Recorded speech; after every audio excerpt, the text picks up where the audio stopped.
Ar reikia aliejoti degintas medienos dailylentes?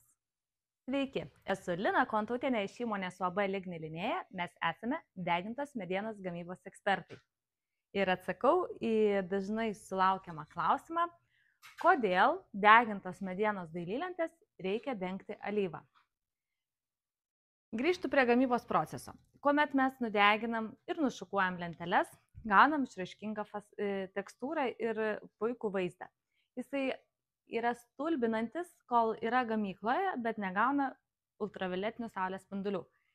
Kuomet lentas veikia UV spinduliai, tuomet lentos tiesiog nupilkėja.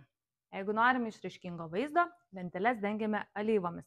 Dengiame ir dėl to, kad suteikti spalvą, ir dėl to, kad apsaugoti lentelę pačią nuo UV spindulių. Jeigu mes pasirenkame šviesesnės spalvas,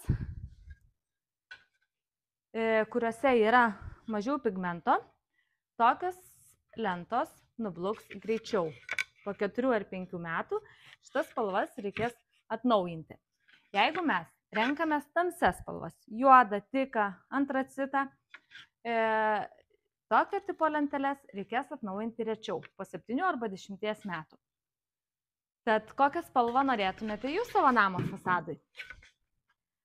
O apie priežiūrą, kaip teisingai atnaujinti spalvą ir kaip dažnai tą daryti, papasakosiu kitame video. Ačiū, kad žiūrėjote, linkėjimai Lina Kontautienė, UAB Ligni Linėja. Iki malonaus.